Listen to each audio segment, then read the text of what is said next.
8.1 का 6 क्वेश्चन है 10th class के लिए। Angle A and angle B are acute angles. हमें गिवन है कि एंगल ए और एंगल बी दो एक्यूट एंगल्स हैं।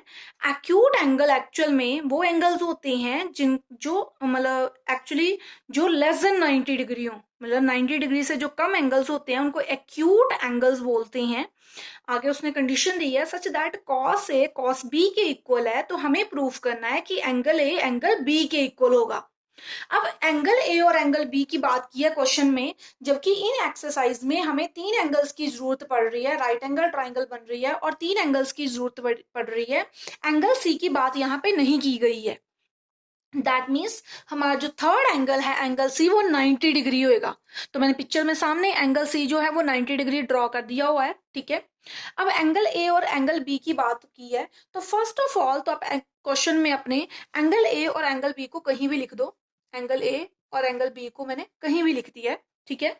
अब ध्यान से देखो, क्वेश्चन में कॉस ए की बात की है और कॉस बी की बात की है। तो कॉस ए जो है, एंगल ए जो है वो तो इससे फाइंड आउट हो जाएगा, क्योंकि मैंने बताया कि बेस लाइन पे फिर ए होना चाहिए। लेकिन दूसरा जो सी है वो भी फाइंड आउट करना हमें। तो सी को कैसे फाइंड आउट कर, सॉरी बी को कैसे लेंगे, कॉस बी को। उसके लिए हम क्या करेंगे, एक और ट्राइंगल ड्रॉ करेंगे, ठीक है। आप सेम ट्राइंगल से भी कर सकते हो अगर आपको एक्सपीरियंस है, नहीं तो आप दो ट्राइंगल्स ड्रॉ कर लो।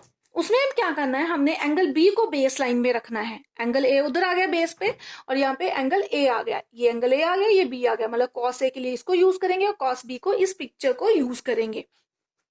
ओके, अब एंगल ए और बी जो है क्यूट क्यों दिए गए हैं इस क्वेश्चन में। एक्चुअल में एक्यूट एंगल इसलिए दिए गए हैं क्योंकि अगर राइट एंगल ट्राइंगल में एक एंगल 90 डिग्री बन जाता है तो बाकी दोनों एंगल जो होते हैं एक्यूट एंगल्स होते हैं, मतलब जिनका जो एंगल्स लेस देन 90 डिग्री होते हैं।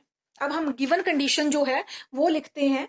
गिवन कंडीशन क्या दी हुई है हमें कि कॉस ए कॉस बी के इक्वल है, ठीक है। मैं थोड़ा सा इसको यहाँ पे लिखती हूँ। कॉस ए हमें कॉस बी के इक्वल दिया हुआ है, ये हमने लिख लिया। दैट मीन्स हमें इन दोनों एंगल्स की जरूरत है। अब मेरे को कॉस ए फाइंड आउट करना है और कॉस बी फाइंड आउट करना है। कॉस ए के लिए पंडित बद्री प्रसाद वाला फॉर्मूला लगाएंगे। पंडित बद्री प्रसाद हर हर बोले, तो कौन सा फॉर्मूला लगेगा, ये वाला, क्योंकि हमें पता है ये होता है सोना चांदी तोले।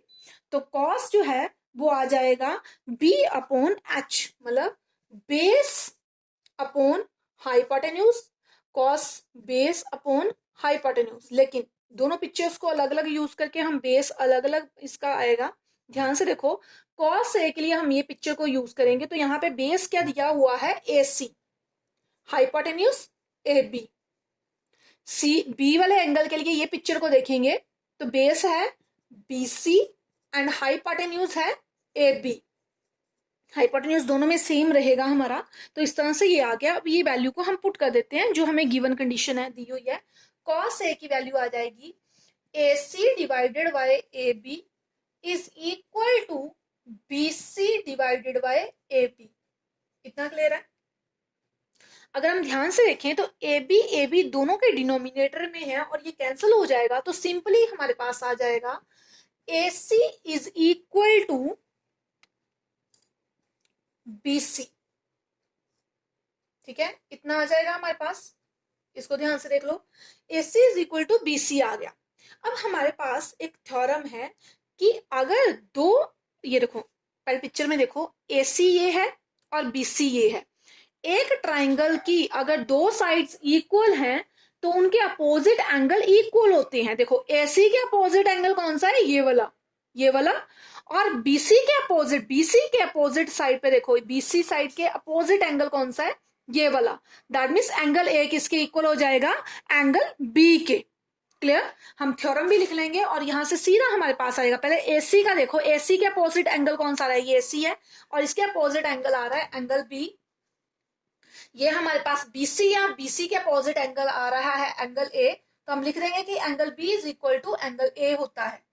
अब ये कैसे आया है उसके लिए हमें थ्योरम लिखनी पड़ेगी। थ्योरम क्या है वो, कि if opposite sides of a right angle triangle are equal, if opposite sides of right angle triangle are equal